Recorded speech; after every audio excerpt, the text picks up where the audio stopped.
항상 사랑하고 존경하는 시청자 여러분, 안녕하십니까? 시사 깡통입니다. 시청자 여러분, 추미애 법무부 장관을 필두로 문재인 정부가 윤석열 검찰총장을 끌어내리기 위해 모든 수단을 다 썼지만 윤 총장을 공격하면 공격할수록 윤 총장에 대한 국민들의 지지는 계속해서 높아지면서 그 때문에 가능성 수준에서 그저 언급된 수준에 그쳤던 윤 총장의 대권 도전설이 점점 수면으로 부상했고, 급기야 지난 1일에는 윤 총장이 대권주자 선호도 조사에서 비록 오차범위 이내이긴 하지만 다른 쟁쟁한 후보들을 모두 제치고 1위를 기록했다는 조사 결과까지 나오면서 무리한 윤석열 죽이기가 오히려 역효과만 냈다는 것만 입증된 바 있습니다.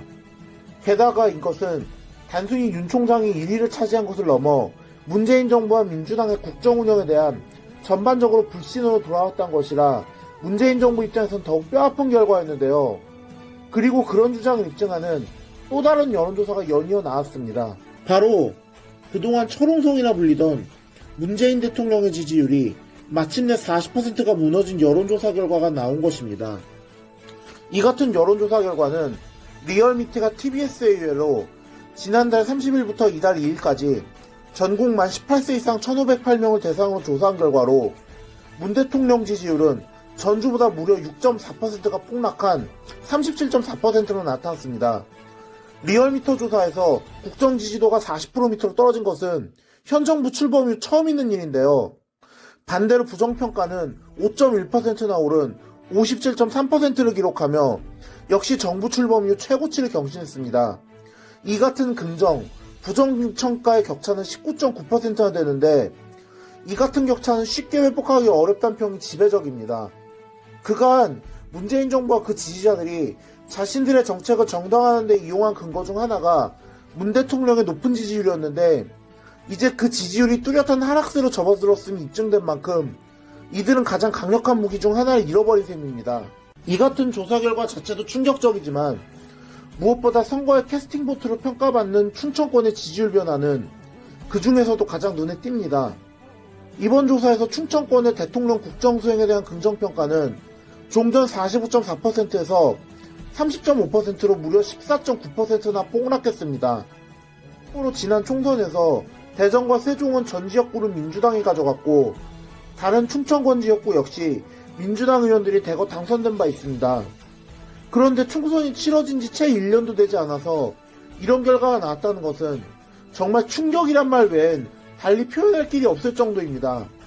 이 같은 결과가 나온 것은 윤석열 총장이 충청권에서 대통령이 나와야 한다는 충청 대망론의 선두주자이기 때문이란 분석이 지배적입니다.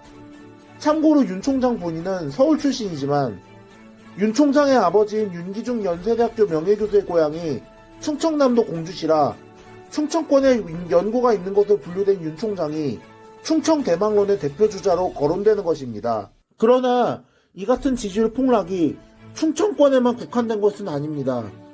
충청권 다음으로 가장 크게 지지율이 떨어진 곳은 다름 아닌 민주당의 성질하는 호남권으로 전주보다 무려 13.9%나 떨어진 58.3%를 기록했습니다. 물론 다른 지역에 비하면 여전히 압도적으로 높긴 하지만 민주당 출신 대통령이 호남에서 이 정도로 지지율이 떨어졌다는 건 충분히 충격적인 결과라고 할 수 있습니다. 그 밖에도 부산 경남 지역에서 10.4%나 떨어진 31.0%를, 대구 경북 지역에서 6.3%가 내린 23.8%를, 서울에서 2.5%가 내린 36.5%를, 경인 지역에서 2%가 하락한 42.3%를 기록하는 등 이번 조사에서 문 대통령의 지지율은 거의 모든 지역을 불문하고 하락세를 면치 못한 데다 호남을 제외한 모든 지역에서 부정평가가 확연하게 우세했습니다. 게다가 핵심 지지층으로 분류되는 40대와 50대의 지지율도 하락세를 면치 못했는데요. 이번 리얼미터 조사에서 40대 지지율은 48.9%, 50대 지지율은 39.6%에 그쳐 각각 5.9%, 7.7%가 떨어졌습니다. 게다가 40대를 제외한 모든 세대에서 긍정평가보다 부정평가가 우세한 것으로 나타났는데 유일하게 긍정평가가 앞선 세대인 40대에서조차 부정평가와 긍정평가의 격차가 오차범위 내인 0.7%에 불과한 것으로 나타나 문 대통령의 지지율 기반이 급속하게 붕괴하고 있다는 사실을 입증했습니다. 또 이념 성향별 조사 결과에서는 진보층의 대통령 국정수행 긍정평가가 72%에서 64.2%로 하락했고, 중도층에서의 지지율도 35.8%부터 불과한 것으로 나타났고, 또 다른 핵심 지지 기반으로 평가받았던 여성층의 국정 지지율도 지난주보다 9.1%가 폭락한 37.7%에 그친 것으로 나타나 지역, 세대, 이념 성향, 성별 등을 막론하고 핵심 지지 기반에서조차 문 대통령에 대한 민심 위반의 심각함이 여기저기서 드러났습니다. 게다가 이 같은 여론조사 결과는 문재인 대통령만 받아든 것이 아닙니다. 현 집권 여당인 더불어민주당 역시 같은 조사에서 비록 오차 범위 이내이나마 한 주 만에 국민의힘에게 지지율이 뒤집혔기 때문입니다. 이 조사에서 민주당 지지율은 전주 대비 5.2%가 폭락한 28.9%에 그친 반면 국민의힘은 3.3%가 상승한 31.2%를 기록하면서 지난 8월 2주차 조사에 이어 약 3개월 만이자 문재인 정부 출범 이후 두 번째로 민주당을 앞섰습니다. 비록 양당 간의 격차는 앞서 말씀드린 대로 오차 범위 이내의 2.3%에 불과하지만 이것은 그간 민주당이 자신들에게 부여된 180석이 전가의 보도인 것 마냥 마구 휘둘러왔던 것에 대한 억울한 평가가 지배적인 만큼 민주당에겐 충분히 충격적인 결과라고 할 만합니다. 이 밖에도 정의당은 0.2%가 내린 5.5%, 국민의당은 0.4%가 내린 6.7%, 열린민주당은 0.7%가 내린 6%를 기록했고, 무리항층은 전주 대비 3.1%가 증가한 18.7%로 조사됐습니다. 특히 내년 보궐선거 지역인 서울과 부산에서 국민의힘의 강세가 두드러지면서 민주당 입장에서는 내년 보궐선거에 비상이 켜진 상황인데요.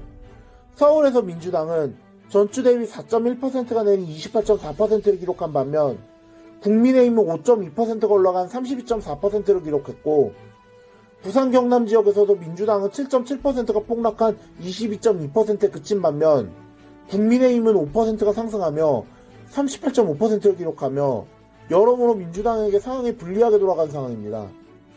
게다가 이 두 지역뿐 아니라 충청권과 호남권에서도 지지율이 내렸고, 연령대별로 봐도 40대를 제외한 전 연령대에서 하락세를 면치 못하는 등 전반적으로 민주당에 대한 인심위원 역시 굉장히 심한 상황으로 전개되고 있습니다.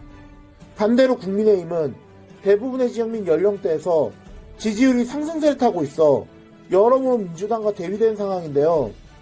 이런 상황이면 과연 민주당이 내년 재보궐선거에서 서울과 부산을 지킬 수 있을지가 의심스러운 상황입니다. 지금 문 대통령 및 민주당의 지지율은 불과 8개월 전 총선에서 무려 180석을 차지하며 압승했던 그 당이 맞는지가 의심스러울 정도입니다. 하긴 현 정부와 민주당이 지금까지 의석수와 지지율만 믿고 미친 짓을 좀 많이 했어야지요. 이들은 총선 승리에 도취되어 민심이 영원히 자신들에게 있을 것으로 단단히 착각했던 것 같습니다.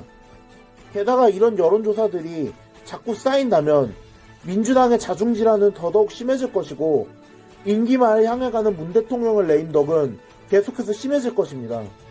과연 이런 상황을 문 대통령과 민주당이 극복할 수 있을까요? 글쎄요. 적어도 제 눈에는 문 대통령과 민주당의 앞날은 극도로 어두워 보입니다. 오늘의 영상은 여기까지였습니다. 들어주셔서 감사합니다.